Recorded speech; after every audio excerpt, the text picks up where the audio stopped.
താത്താനെ കൊണ്ടയാക്കൽ part 2. അപ്പൊ ഞങ്ങൾ വണ്ടിയിൽ കയറിയപ്പോഴാണ് ഈ ഷൂവിന്റെ ചോട്ടകൾ കണ്ടത്. അപ്പൊ ഇതിന് പറ്റിയ പാട്ട് ഞാൻ തന്നാലോ?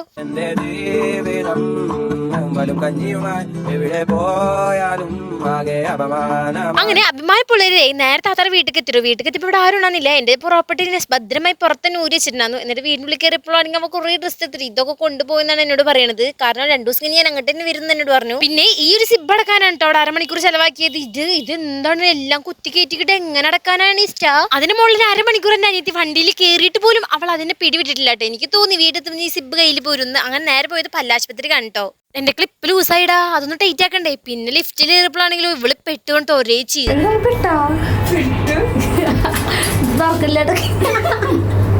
ഈ പെണ്ണിന്റെ കാട്ടിക്കൂട്ടിനെ പിന്നെ അത് തല്ലി മറിച്ചിടുന്ന്. ഞങ്ങൾ എന്നിട്ട് തുറന്നപ്പോൾ എവിടെ എത്തിയെന്നറിയോ? ഫസ്റ്റ് എവിടെയാണ് വന്ന് കയറിയത് ലിഫ്റ്റില്, അവിടെ തന്നെ വന്ന് ഇറങ്ങിയിട്ട് ഞങ്ങള് ആഹാ അടിപൊളി ഉണ്ടല്ലോ. ലാസ്റ്റ് 1 ഉം 2 ഉം പറഞ്ഞ തല്ലായിട്ട് ഞങ്ങൾ നേരെ വീട്ടിലേക്ക് നടന്നു. അപ്പന്നത്തെ വീട്ടിലുള്ള ബൈ ബൈ.